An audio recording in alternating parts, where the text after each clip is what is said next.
perkenalkan, saya adalah perwakilan dari kelompok 7, Agda Dwi Saputra.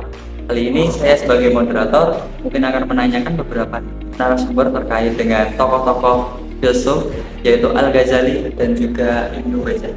Berikut ini mungkin kita bisa geser untuk sesi perkenalan dari tokoh-tokoh Al-Ghazali. Halo semuanya, saya Deva Karolin, saya Syarita Melani. Di sini kita sebagai narasumber tokoh filsuf Al-Ghazali.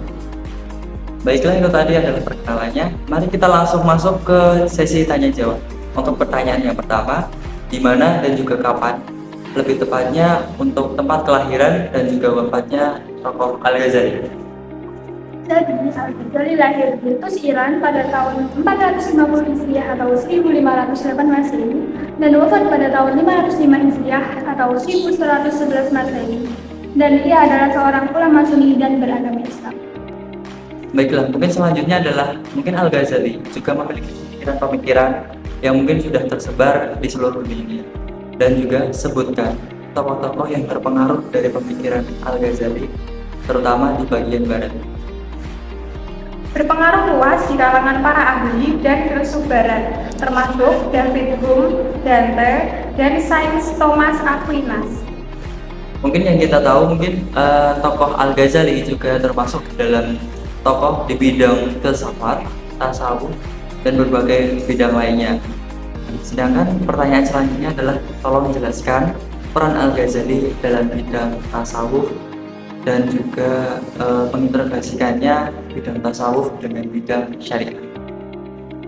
Al-Ghazali memainkan peran penting dalam mengintegrasikan tasawuf dengan syariah dan menjadikan pengaruh besar dalam meningkatkan status Islam Sunni. Lalu jelaskan peran Al-Ghazali dalam menggabungkannya bidang filsafat Islam dengan bidang filsafat Yunani. Al-Ghazali dalam pemikirannya menggabungkan filsafat dengan filosofi Yunani dan juga menggabungkan filsafat dengan tasawuf. Selanjutnya adalah tolong jelaskan peran Al-Ghazali dalam bidang filsafat dan juga teologi. Jadi dalam bidang filsafat dan teologi, ia mengembangkan pendekatan untuk menyelesaikan ketidaksesuaian antara alam dan ajaran Islam. Pendekatan yang diterima oleh hampir semua teolog Muslim dan memiliki pengaruh signifikan pada pemikiran Latin dan pemikiran Eropa secara umum dari karyanya Tahafut al-Falasifah. Baiklah, untuk selanjutnya mungkin seperti yang kita tahu, Al-Ghazali juga termasuk dalam tokoh yang berkontribusi dalam bidang kedokteran, kosmologi, dan juga psikologi. Pertanyaan selanjutnya adalah tolong jelaskan kontribusi atau peran Al-Ghazali dalam bidang kedokteran. Dalam bidang kedokteran, Al-Ghazali mendalami ilmu anatomi. Ia menempatkan kedokteran sebagai ilmu yang terkunci dalam bukunya, yaitu The Revival of the Religious Science. Untuk pertanyaan selanjutnya, jelaskan kontribusi atau mungkin peran Al-Ghazali dalam bidang kosmologi. Dalam bidang kosmologi, Al-Ghazali berkontribusi dalam mengembangkan kosmologi, yaitu ilmu yang mempelajari struktur dan sejarah alam semesta berskala besar. Ia mencoba mematahkan pendapat para filosofi Yunani seperti Aristoteles yang menyatakan bahwa alam semesta memiliki masa lalu yang tak terbatas yang tak bermutu. Oke, baiklah, untuk selanjutnya atau mungkin pertanyaan yang terakhir adalah jelaskan peranan Al-Ghazali dalam bidang psikologi. Dalam psikologi, Al-Ghazali turut berjasa dalam mengembangkan psikologi Islam dan psikologi Sufi. Ia membahas tentang konsep serdiri serta penyebab penderitaan dan kebahagiaan dalam dua kajian psikologi yang dikembangkan sendiri seperti qalbu, roh, nafs, dan pemikiran. Baiklah, terima kasih untuk Mbak Melani dan juga adik Pak Ibu. Nah, berikut ini adalah kesimpulan yang telah saya ambil.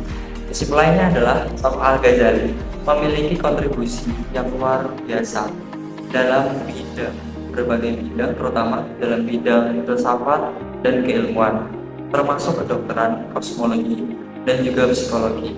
Pemikiran dari Al-Ghazali telah memberikan pengaruh yang signifikan dalam perkembangan ilmu pengetahuan di kalangan muslim dan juga di luar kalangan tersebut. Baiklah, itu tadi dari materi yang telah disampaikan narasumber untuk tokoh Al-Ghazali. Selanjutnya saya akan memperkenalkan narasumber dari tokoh Ibnu Bajjah.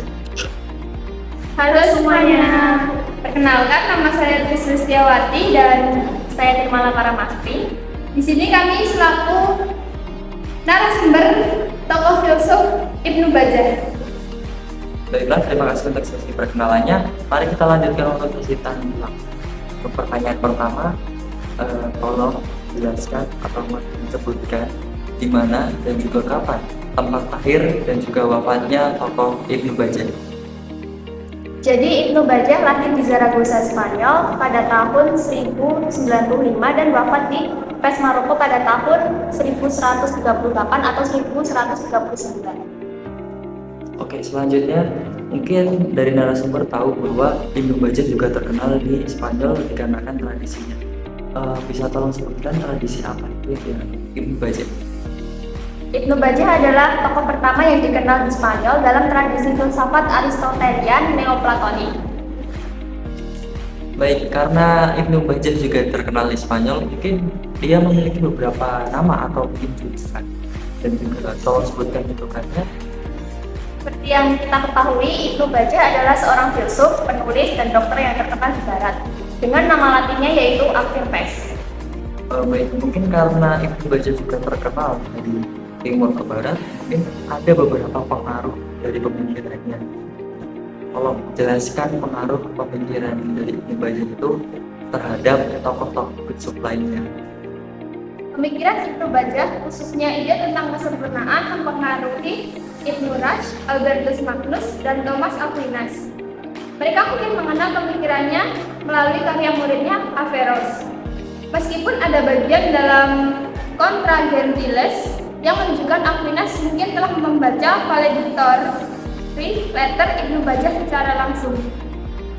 Baiklah, mungkin dari tokoh Ibnu Bajjah sendiri bisa tolong sebutkan kontribusi tokoh Ibnu Bajjah terhadap filsafat Islam.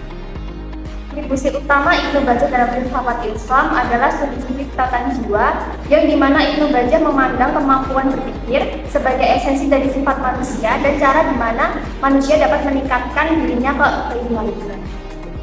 Baiklah, mungkin karena itu tadi adalah penjelasannya dari kontribusi Ibnu Bajjah, tolong sebutkan karya-karya Ibnu Bajjah dalam keislaman.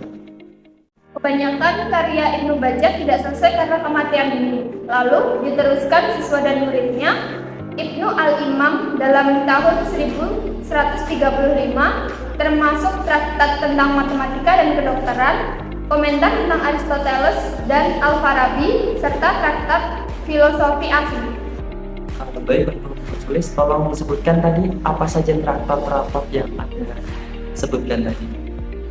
Traktat-traktat tersebut termasuk Tadbir al-Mutawahhid, Risalat al-Wada, dan Risalat al-Itisal al-Aql al-Fa'al bil-Insan.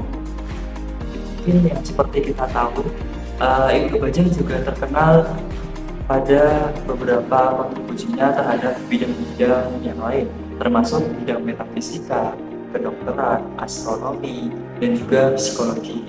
Tolong disebutkan kontribusi Ibnu Bajjah terhadap bidang metafisika.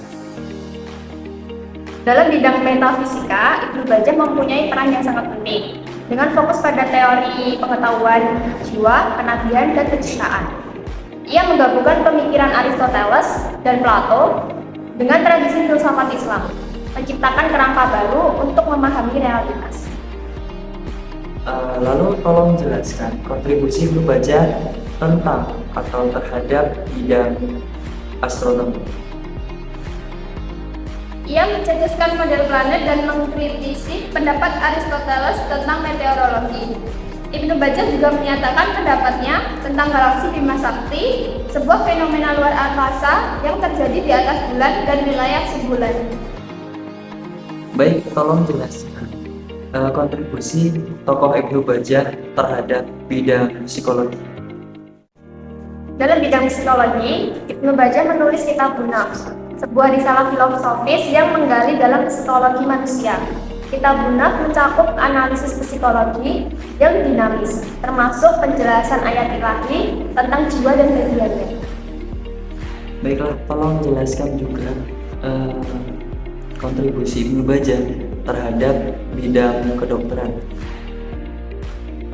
Ibnu Bajjah memiliki pengetahuan yang luas dalam kedokteran, termasuk pengetahuan tentang anatomi dan perawatan. Ia mengembangkan berbagai teori dan praktik kedokteran yang masih dipengaruhi oleh dokter Muslim. Baiklah, itu tadi mungkin dari narasumber. Terima kasih karena sudah membacakan beberapa pertanyaan dari beberapa jawaban pertanyaan yang saya.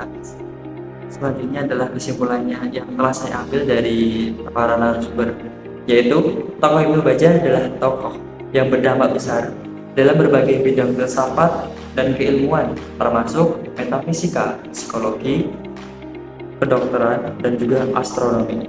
Meskipun karya-karyanya tidak sepenuhnya selesai, karya-karya yang tersisa menunjukkan kedalaman dan keaslian dalam pemikirannya. Baik, itulah tadi penyampaian dari kami terhadap tokoh-tokoh Ibnu Bajjah dan juga Al-Ghazali. Sekian dari kami. Apabila ada kesalahan, kami mohon maaf. Terima kasih telah menonton. Wassalamualaikum warahmatullahi wabarakatuh.